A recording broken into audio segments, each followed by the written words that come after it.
أعوذ بالله من الشيطان الرجيم. بسم الله الرحمن الرحيم. وإذ أخذ ربك من بني آدم من ظهورهم ذريتهم وأشهدهم على أنفسهم ألست بربكم قالوا بلى شهدنا أن تقولوا يوم القيامة إنا كنا عن هذا غافلين. سورة الأعراف 172 نمبر آیت. په دې آیات کې الله تعالی د هغې وعدې ذکر کړی دی چې کوم په عالم ارواح کې الله تعالی د انسانانو نه اخیستلې وه. د الله تعالی نظام داسې دی چې دا مسله واضح ده چې دا ټول مخلوقات د الله تعالی دي، الله تعالی خالق دی، بل څوک پکې نشته منځ کې. او دا هم واضح خبره ده چې الله تعالی د خلکو د خپل دین د پابندۍ لپاره پیدا کړي دي. خو د الله تعالی فضل او رحم د انسانانو دومره ډېر دی چې د انسانان چې کله په عالم ارواح کې هغه ټیم کې راجمع کړي او دې ټولو ته وویل چې الستو بربکم، آیا ستاسو رب یم که نه یم؟ اول دوی ته قاله پویه ورکړله او دا کله د پویې نه بعد امتحان واخیستلو چې رب یم که نه یم، نو ټول اقرار وکړه چې یې. د دې نه وروسته چې کله انسان پیدا شي، نه پیدایش نه وروسته نبي علیه السلام فرمایي چې کل مولود یولد علی فطرة الاسلام، هر انسان چې پیدا کېږي په فطرت د اسلام باندې پیدا کېږي. د دې په فطرت کې د اسلام او شریعت اخکلی شوی، خو بعده والده یحودانه او ینصرانه، بیا د دې مور او پلار د دې نه کله یهودي جوړوي، کله د نصراني جوړوي، یعنی بل دین ته یې واړوي، خرابېږي د مور او پلار د تربیت او د اثر په وجه باندې. د دغې نه علاوه ټیم په ټیم باندې د دغه وعدې د یادولو لپاره پیغمبران براتلل. چې کله د پیغمبرانو سلسله ختمه شو، دا ذمواري د دین عالمانو ته حواله شوله چې دغه وعده خلکو ته یاد پاتې شي او مخالفت ونه کړي. نو په دغه حوالې سره اول سر کې به عالم ارواح الله تعالی د ټولو انسانانو نه وعده واخیستله، ستاسو رب یم که نه یم. د نبي علیه السلام احادیث مبارکو کې د دې وضاحت داسې دی چې الله تعالی د آدم علیه السلام د شانه هغه روحونه راویستل چې کوم روحونه د آدم علیه السلام په اولاد کې راتلل. د آدم علیه السلام اولاد چې کوم دی، بچي چې کوم وو، هغه دغې روحونه د آدم علیه السلام د شانه راویستل. بیا د دغې نه اقرار واخیست.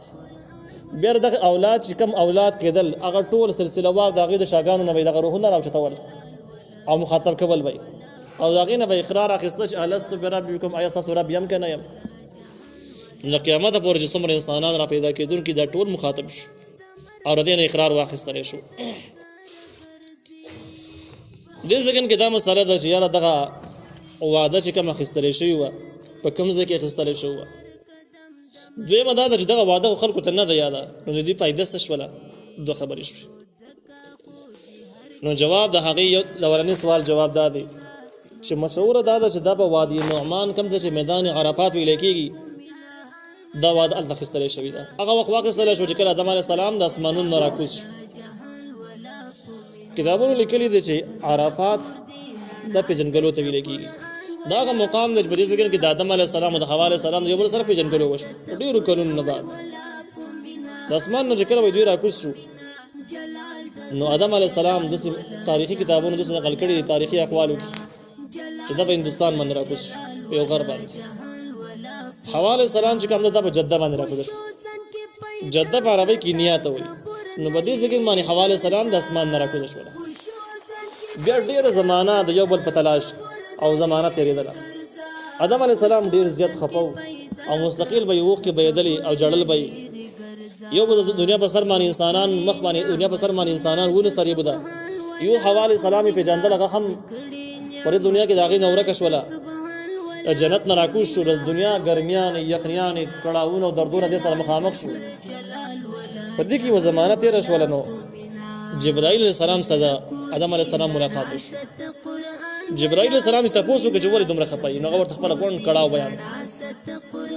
جبرائیل علیه السلام دې ته یو څو کلمې وښودې. مخکې بقره کې د هغې بحث تېر شوی دی چې ربنا ظلمنا انفسنا وان لم تغفر لنا وترحمنا لنکونن من الخاسرین. دا کلمه وایه، الله تعالی به ستا هر مشکل چې هغه به حل کړي، او دغه مشکل چې فلحال د حوا علیه السلام په تلاش کې پتې ته نه لګي، د مسله هم دې حل شي. الله به دې معاف هم کړي، اساني به هم در باندې راشي. آدم علیه السلام د دې کلمې ذکر شروع کړو او په توکل باندې روان شو. چې کله عرفات ته راورسېدل په عرفات کې حوا علیه السلام یې ولیدل او دوی وپېژندل. نو په دغه دومره زمانه کې حوا علیه السلام د جدې نه د عرفات پورې راغلي وو. نو دغه اقرار چې د دوی نه کوم اخیستلی شوی دا په میدان عرفات کې اخیستلی شوی د آدم علیه السلام نه راکوزېدو نه وروسته، او دغه اقرار د دې ټول انسانانو نه د روحونو په شکل کې اخیستلی شوی دی. د انسانان روحونه جسم نو د روحونو په شکل کې جمع اخیستلی شي. بل سوال دا ده چې د قیامت پورې څومره انسانان را پیدا کېږي، دغه انسانان په میدان عرفات کې څنګه رايوځي شو، څنګه راجمع شو، دا څنګه ممکنه وجه ځای شوي پکې وي. د هغې جواب یو روایت یو حدیث کې موجود دی چې نبي علیه السلام فرمایي چې دغه روحونه واړه واړه د سرو میږو په شکل کې کچي کچي بیا خو جمع کېدی شي، څه خبره پکې نشته دی. بله دا ده چې دغه اقرار چې کله اخیستی کېدو اگر چې د عالمي ارواح دی، لیکن عالمي ارواح نه دا روحونه چې کله دوی الله تعالی مخاطب کول نو دې ته یې جسم ورکړی په جسماني شکل کې. او دغه هم د یو حدیث نه معلومیږي چې نبی علیه السلام هغې بیان کړی دی چې آدم علیه السلام نه چې الله تعالی کړه دا روحونه راخیستل په اول ځل چې کوم روحونه ترې راواخیستل نو د دې سپین مخونه او تندي پړخېدل، او الله تعالی آدم علیه السلام ته وښودل چې ستا په اولاد کې چې کوم نیکان دي د دین دپاره کارونه کوي په آینده وختونو کې دا هغه کسان دي، او د دوی به چې د دې په فطرت او د دې محنت به ټول د دین دپاره قرباني د اسلام دپاره د شریعت دپاره به کار کوي، په دې باندې به عمل کوي. د جنتي خلک دي او دا ما جنت دپاره پیدا کړي دي. په دوباره چې د نور روحونه راویستل د هغې شکلونه ډېر روان تکې تورې شکلې لرلې، مخونه بیخي تور، او الله تعالی آدم علیه السلام ته وښودل چې دغه هغه روحونه دي چې ستا په امت کې ستا په اولاد کې په نسل کې به بدعمله خلک وي، د خپل نفس او د خواهش غلام وي، د دین او د شریعت د مکمل باغیانی، ټول محنت به د کفر او د کفر د محبت او د مینې نه قرباني. دغه خلک دي او دا د جهنم دپاره پیدا دي. نبی علیه السلام نه یو صحابي تپوس وکړه چې د الله پیغمبره چې کله دا د مخکې نه داسې معلوم دي نو بیا د عمل ته بس ضرورت شو. نبی علیه السلام ته وفرمایل چې کم کسان الله تعالی جنت دپاره پیدا کړلي نو هغې ته د جنت د عمل آسان کړی دی او کوي، او کم کسان چې جهنمیان دي د هغې ته جهنم د عمل آسان ښکاري، د جنت د کار ورته ګران ښکاري. لہذا عمل معطل نه دی. مطلب یې دا شو چې هر انسان به دا امید لري چې زه به دغه نیکانو کې یم او زه به خپل وس باندې محنت باندې پړ یم چې بس دین دپاره به کار کوم، مخالفت به نه کوم. باقي بستري د الله تعالی دی، د الله تعالی مینه محبت د اویو میندو نه زیات دی، په خپله مې بخي د ښکاره خبره شوه. به هر حال باندې دا میثاق د دوی نه واخیستلی شو، واده د دوی نه واخیستلی شو، او دوی ویل چې بلا ولې نه ته زمونږ رب یې. بیا د دې نه بعد د دغې وعدې د تازه کولو دپاره چې کله انسان پیدا شي نو دغه وعده یې په پیدایش سره سم په غوږ کې تازه شي، په دې شان سره چې د ماشوم چې کله دنیا ته راشي نو بس په ښی غوږ کې اذان ګس کې اقامت وشي، او هغه وعده چې کوم په عالم ارواح کې د دې نه اخیستی شوي دغه ور تازه کړی شي چې دنیا ته راغلی ستا کار هم دغه دی بل نه دی. نو که دا انسان بیا وروسته څومره ګناهګار یو څومره د اسلام او شریعت نه لري خو د اسلام په نوم باندې فخر کوي، د کفر په نوم باندې شرمېږي، بد یې ګڼي. بیا د هغې نه وروسته د علماو او د نیکانو خلکو په ذریعه باندې دغه وعده ورته بیا ور تازه کېږي او دین او شریعت سره دوی بیا اشنا کولی کېږي او د دیني تعلیمات دوی ته وړاندې کېږي تر دې حده پورې چې دې ته بیا اخر کې مرګ راورسېږي، مړ شي. نو دویم سوال دا ده چې د دې وعدې دا وعده خلکو ته نه دی زده، د دې وعدې فایده څه شوله؟ فایده کې مفسرینو لیکلي دي چې یو خدا را دا وعده ډېرو خلکو ته زده هم ده، ډېرو علماو لیکلي دي، صحابه کرامو نه نقل دي چې دا وعده مونږ ته زده ده. ذنون مصری یو لوی عالم تیر شوی دی، دی وایي دا وعده ماته داسې معلومه ده الستو بربکم ولا کومه وعده چې ده کوم چې په عالم ارواح کې د انسانانو نه اخیستی شوی وایي دا ماته داسې زده ده چې زما خواته چې کوم روحونه ولاړو زه هغه روحونه هم پېژنم چې پلانکې او پلانکې او داسې هم پېژنم، او داسې ډېرو نیکانو خلکو نه دا واقعیات نقل دي. خو دغه واقعیت شاذ نادر دي، ټولو ته نه دي زده. نو دویم جواب یې مفسرینو دا کړی دی، تفصیلي جواب چې اگر چې دا وعده خلکو ته زده نه ده خو د وعدې یو اثر په دې خلکو کې موجود دی. اگر که خلک کافران هم وي وروسته بت پرستان هم وي خو د دې وعدې تاثیر چې کوم دی هغه موجود دی. دا کله چې خلک ګمراه کېږي دا د بد معاشرې د غلط تربیت د وجې نه ګمراه کېږي. نو که دغه وعده دوی ته یاده هم نه ده بیا هم د دوی په فطرت کې یو تاثیر شته. که هغه تاثیر د چا دوی پرېښودل او دې ته ویل شو چې د خپل نفس کې سوچ وکړه د کائناتو کې سوچ وکړه ته چا پیدا کړي د چا بندگی غلامی وکړي نو دې به خامخا چې کله سوچ وکړي نو الله تعالی به ورياد شي الله تعالی بندگی به شروع کړي او دغه مفهوم تایید د حدیث نه معلومیږي چې کل مولود یولد علی فطرت الاسلام هر ماشوم د اسلام په فطرت باندې پیدا کیږي نو د اسلام په فطرت باندې ځکه پیدا کیږي چې په عالم ارواح کې د دوی اقرار اخیستل شوی دی بیا دغه شاندګي که تاسو خیال کړئ کله چې ماشوم د سړی اذان کې اقامت کوي ماشوم نه په اذان باندې پوهیږي نه په اقامت پوهیږي نه د الفاظ ترجمه ولا ورزي په سم نه پوهیږي نو دلته کوم سوال کې دی چې د څه پیدا شو نو پیدا هم د قشوه چې کله پوهیږي کنه پوهیږي خو د خپل تاثیر موجود دی تاثیر شته په دې باندې به خود د اخلاق باندې یو حد پورې کافي حد پورې اثر را سرګندي ګرست کدا چې صحیح ماحول ته صحیح معاشري ته وړاندې کو د دې یو قیمتي انسان خامخا جوړیږي دا د وعده تفسیر او تحقیقات شو الله تعالی و اذ اخذ ربک فاغه وخت چې واغتل ربستا من بني ادم د اولاد د آدم علی السلام نه من ظهورهم د هغوی د شاګانو نه ذریتهم اولاد د هغوی روحاني تور باندې واشهدهم دوی گواغلو علی انفسهم بخپل ځانونو باندې چې الستو بربکم آیا تاسو رب نه يم دا تعالی وی دې ذکر کې دا یو سوال پاتې دی حدیث کې تاسو واوریدل چې آدم علی السلام د شان روحونه راوستل شو او بده کې دوه قسمونه یو بدمخي خلکو بل خسته مخ والا خلکو خدای لګي د قران الفاظ د تاسو وګورئ نو د سیده چې من بني ادم دغه روحونه د چا نه راوغست د آدم علی السلام د اولاد د شاګانو نه راوغست آدم علی السلام ذکر پکې نشته بلکې د روحونه د آدم علی السلام کم اولاد شو دغه د شاګانو نه راوست مطلب د آدم علی السلام کم زامن ولونای دغه د شاګانو جدا روحونه راوتل به دغه نورسته چې آدم علی السلام کم نوسی پیدا کېدون کیو اغه نوسی د زامنو د شاګانو نه راوتل بیا د سلسله باندې د قیامت پورې څومره انسانان پیدا کیږي دا طریقه باندې پیدا کېدو او دا ورې دی نو دې کې د آدم علی السلام ذکر نشته او حدیث کې د آدم علی السلام ذکر دی جواب د هغه دا دی چې په اول سر کې د آدم علی السلام زامن چې کوم دي زامن اولونه تقریبا تاریخ کتابونو کې د آدم علی السلام صریح بچ نقل لي شل لونه او شل زامن دي نو دغه صلیق ته بچو د شاګانو نه روحونه راوتل دا روحونه د چکم د آدم علی السلام نصیب جوړیږي به دغه نسو د شاګانو نه هغه روحونه راوتل چې کوم د کړوسی جوړېدل ولادي به د کړوسو د شاګانو نه هغه روحونه راوتل کم چې د اخوات د هغه د اولاد کې دراتلو ولادي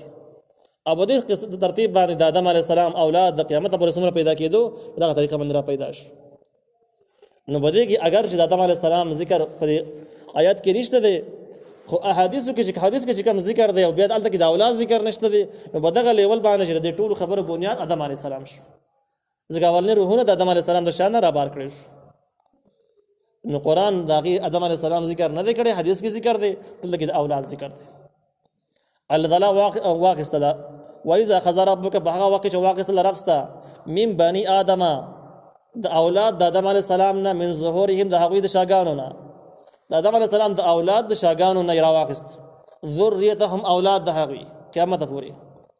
واشهدهم او دوی گواګړو علی انفسهم خپل ځانونو باندې الست بربکم الله ورته ول چې نه يم زرب تاسو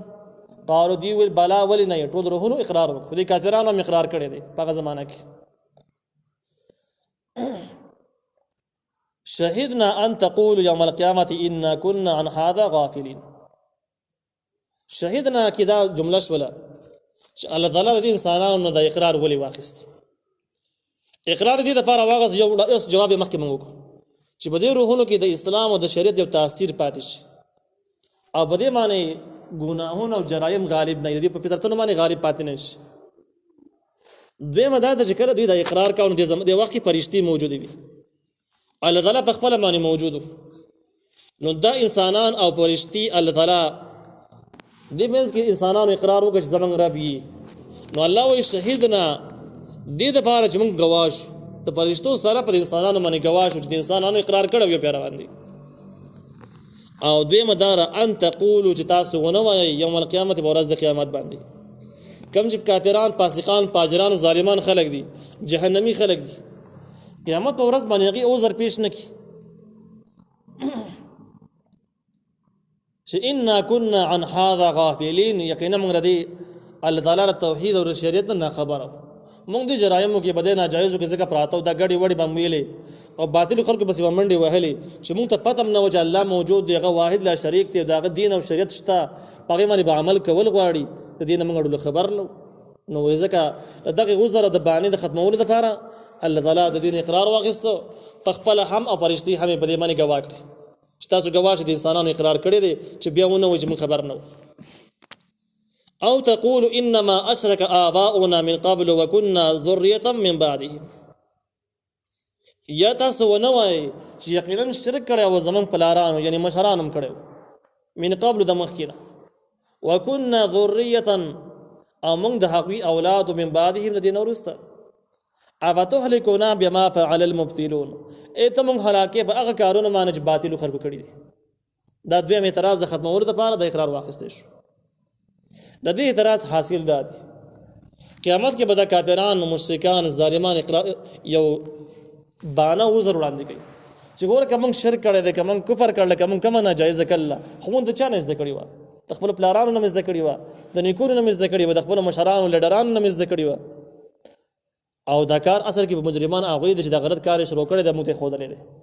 کاغوی دا کار نه وکړي موږ باندې کولای موږ ته معلومه بیا نه وي نو دې مجرمان دا مشران شو موږ به دي کې بي ګناه یو او دغه مجرمانو وجه باندې موږ بي ګناه خلک ولی هلاکی ولی جانم ته چولای کیو دا یو غزر او باندې د دوی به د قیامت ورځ باندې کولې الله تعالی مخکې داغه مخونه ولا چې دا باندې ختمه را تب علم ارواح کې خپل باندې ویل چې زمنګ رب یې هغه رب مبارک تاسو کړی دي داغه باندې څومره حد ورته عمل کړی دی او د الله تعالی د رب منلو په تقاضا کې تاسو کارونه دین او شریعت لپاره وکړو چې هغه وزر پاتې نشي نو الله تعالی وای او تقول یداج تاسو نه وای قیامت ورځ باندې کافران دا باندې پیش نکي چې انما اشرك آباؤنا یقینا شرک کړي او زمون پلارانو من قبل د مخکنا وكنا ذريه موږ د حقي اولاد او په اولاد کې خود پلارانو غ پیشي او رواجونه راځي نو موږ خدای سره په دغه لار باندې تلیو من بعدهم د حقین ورست افتهلكنا اتم هلاکه بما فعل المبطلون په هغه کارونه باندې چې باطل خلک کړی دي ان د بل په ګناه کې موږ رانی سیدای مطلب شو نو الله وایي چې نو په بل ګناه کې نه ولې شوی ته په خپل باندې د الله تعالی وحدانیت منلې ده په عالم ارواح کې بیا په غوږ کې د आवाज شوی دی اذان ته اوري د کائناتو کې سوچ کې خپل ځان کې سوچ کې او بیا هم ته کفر کې اذان ته دغه موقع نه ورکړي چې الله تعالی وحدانیت او دین او شریعت په پیژني لہذا په خپل باندې غټ مجرمي او دا کارونه تا کړی دي قیامت کې چې کله مجرمان خلک راوستل چې دین علاوه نوري باندې همشت کله به سوچه د خپل جرم نه انکار وکړي چې باندې کړي قطعا ما کړی نه دا به بل چا کړی نو په دغه ټیم کې به دې باندې زمکه گواہی وکړي هغه زمکه چې کم زمکه به سر باندې جرم کړی دی زمکه به هغه زمکه براشي گواہی به شروع کړي یوم اذن تحدث اخبارها در شمس باره کې براشي چې زمکه به خلک باندې گواهی کوي چې دلته کې سړی دا جرم کړی دا جرم کړی دی دغه شان د کې د دې خلب الله بند کی خبري به بند شي لاسونه خپې به اقرار شوی گواه شروع کړي تر دې حد پورې به کوم اندامونو باندې ګناونه کړي غندامونه به خبري شروع کړي او د جرم اعتراف وکړي بیا به د انسان چې کله خبري کولاو شي د خپل جسم او د خپل اندامونه به مخاطب کوي ته به وایي چې په ما باندې تا ولي گواهی وکړه تاسو خو هم جهنم ورته ځي بل څه خو باندې ځي دغه اندامونه به ورته وایي چې موږ هغه ذات ګویا کړو خبري رانه وستري چې کوم ذات هر انسان گواه کوي او خبري ته وباسي په جبه باندې خبري کولای شي خبري کوي اوس الله تعالی موږ گواه کړو خبري ادا خبري زمونږ نه اوتلې دا زمونږ د وس خبره نه و دا زمونږ خامخه د خبري وتلې ته د الله تعالی نظام نو د دې نه بعد به دغه مجرمان په خپل جرم باندې اعتراف وکړي چې دا کارونه موږ کړی دي او موږ د جرم او سزا مستحق یو لہذا موږ که جهنم ته ورځي ګو نو موږ د دې